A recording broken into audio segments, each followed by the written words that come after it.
Renungan Tetes Embun. Renungan Tetes Embun, hari Kamis 18 Juli 2024. Marilah kepadaku.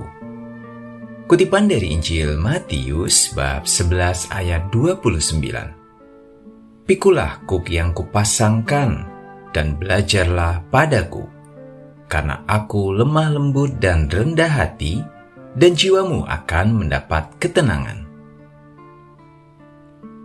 Sobat Katolikana, bacaan pertama dari kitab Yesaya melukiskan situasi penuh pengharapan dalam penantian sepenuh hati akan damai sejahtera yang dijanjikan Tuhan. Melalui kalimat-kalimat doa dan pengharapan yang disampaikan, jelas sekali bahwa Nabi Yesaya sangat mengimani bila kita setia berpegang kepada kebenaran dan senantiasa mengingat Tuhan, pasti jalan kita akan diluruskan. Jalan lurus bukan berarti tanpa aral, namun ketika hambatan, sakit, dan derita menimpa, berkeluh kesahlah hanya kepada Tuhan yang Maha Setia dan terbuka menerima segala permohonan kita dalam doa. Dalam budaya Jawa ada istilah sawang sinawang yang menggambarkan suatu situasi saling melihat, membandingkan, dan menilai keadaan atau realita kehidupan satu sama lain. Kira-kira ada nggak ya orang yang hidupnya lancar dan mulus-mulus saja? Setiap orang, termasuk saya, Anda, dan siapapun di antara kita, mungkin pernah terlintas pertanyaan demikian. Wah, dia kok aman dan nyaman banget ya hidupnya? Semua tampak lancar dan begitu sempurna. Namun, ingat-ingatlah, semua itu hanya kita saksikan dari kacamata kita pribadi. Sebab kita tidak pernah ada di posisi orang yang kita nilai tersebut. Karena bisa jadi sangat mungkin di luar sana, orang yang melihat saya dan Anda juga berpikir senada. Sebab yang benar-benar tahu situasi dan kondisi kehidupan seseorang hanyalah dia sendiri dan Tuhan, yang senantiasa memandang dari tempatnya yang kudus. Tuhan memandang dari surga ke bumi untuk mendengar segala keluhan anak-anaknya.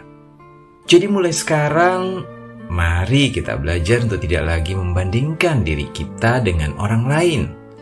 Kita pun tak perlu silau dengan keadaan, situasi, maupun kondisi yang dialami orang lain.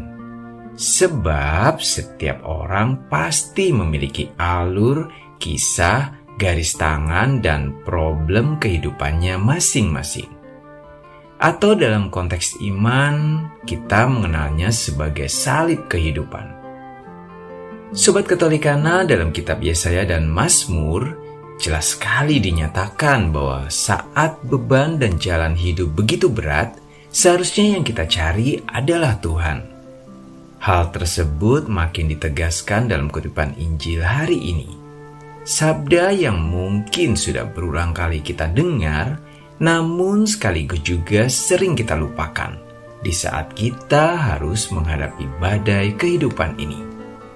Mari kita jujur, di saat menghadapi berbagai masalah atau tantangan hidup, sudahkah saya dan Anda masuk dalam keheningan seraya menyerahkan semua kepadanya?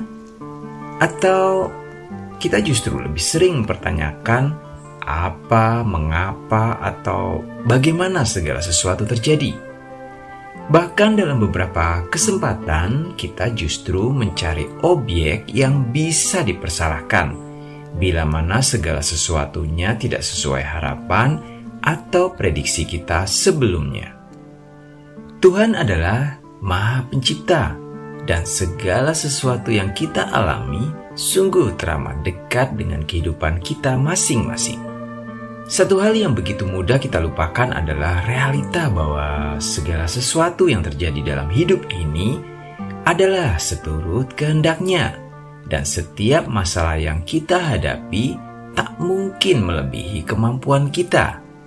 Jadi, ketika kita merasa bahwa suatu masalah begitu berat dan tak mampu kita tanggung lagi, maka masuklah dalam keheningan untuk menanggapi sapaan-Nya. Marilah kepadaku.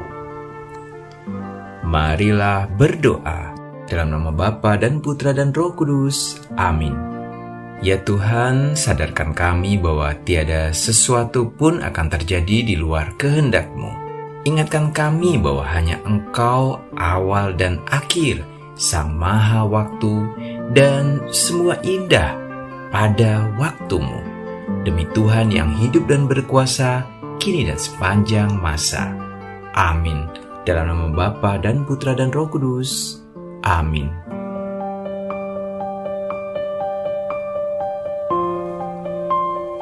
Demikian Anda telah mendengarkan Tetes Embun yang dipersembahkan oleh Radio Katolikana.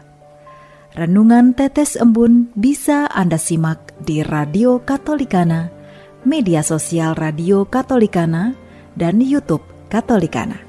Terima kasih dan sampai jumpa.